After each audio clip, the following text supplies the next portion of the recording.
based on what we've done in the last two videos. We've been able to figure out what the marginal revenue curve looks like for the monopolist here, for the monopolist in the orange market. And this is what we got right over here. It was a line with a slope twice as steep as the slope of the demand curve. And we'll see that that's actually generalizable.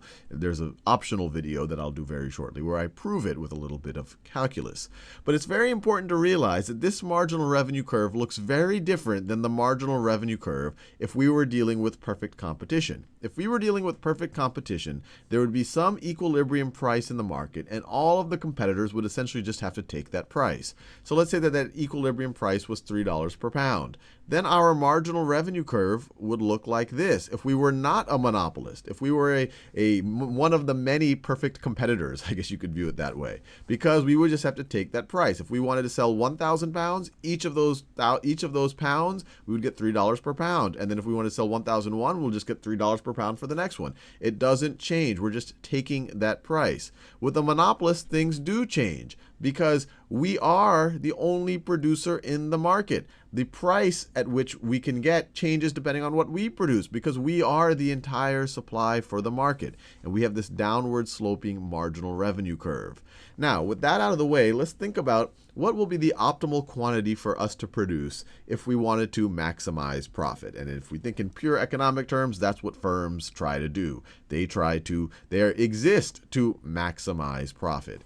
And to do that, we're going to have to think about, and remember, it's not to maximize revenue. To maximize revenue, we would have said, oh, well, they should just produce 3,000 pounds. But it's not about maximizing revenue. It's about maximizing profit. We have to take the cost into consideration. And to do that, we'll have to draw a marginal cost curve. And so let's say I did the research. Let's say we're the owners of this firm. And we have a marginal cost curve that looks something like this. Let's say our marginal cost curve looks like this. It's important to realize we are the market. We are the only producers here. So this isn't just our marginal cost curve. This is a marginal cost curve for the market.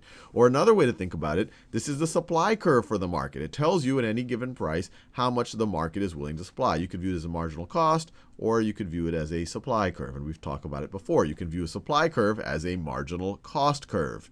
If you want the market to produce 1 extra pound, what's the minimum price you would have to give? That is the marginal cost. Now, with this out of the way, let's think about what you would produce. Well, you would definitely want to produce something. You definitely start to produce a few pounds right over here because the marginal revenue you're getting is way above your marginal cost. Each incremental pound you're producing right over here, you're getting much more revenue. You're getting, $5 or $6 of revenue, and it's only costing you a little over $1. So just like, okay, I'm going to keep producing. I'm going to keep producing. Over here, you're still, each incremental unit you're still getting more revenue than the cost of that incremental unit. And that keeps being true all the way until you get to 2,000 pounds right over here. At this point right over here, you don't want to produce an incremental unit because if you produce one more unit, if you produce that 2,001st pound right over here, then for that 2,001st pound, your cost is going to be slightly higher than the revenue you get in. So you will actually take a slight loss on that. So your total profit will start to go down.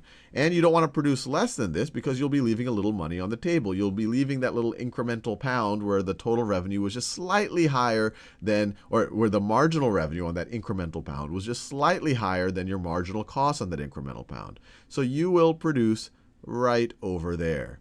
Now, this is interesting because this is a different equilibrium, or I guess we say this is a different price, or this is a different quantity, or this is a different price and quantity than we would get if we were dealing with perfect competition.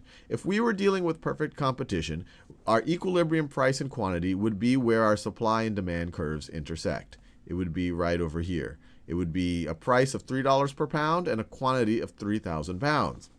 Now, in order to maximize profit, we are intersecting between the marginal revenue curve and, or our quantity that we want to produce as a monopolist is the intersection between our marginal revenue curve and our marginal cost curve, which is right over here.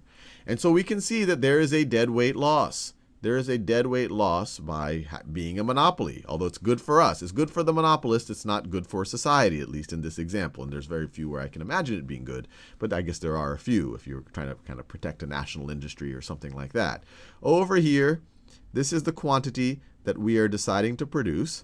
The consumer surplus is the area above the price and below the demand curve. So this right over here is the consumer surplus.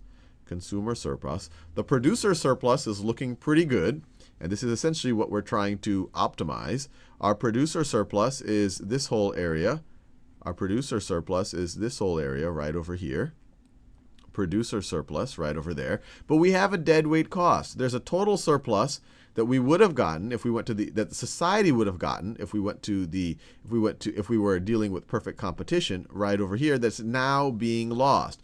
But as we lose that, we were able to increase the producer surplus and decrease the consumer surplus. So it's beyond just having this deadweight loss over here. It's also obviously given much more value to the producer, to the monopolist, and given much less value to the consumer.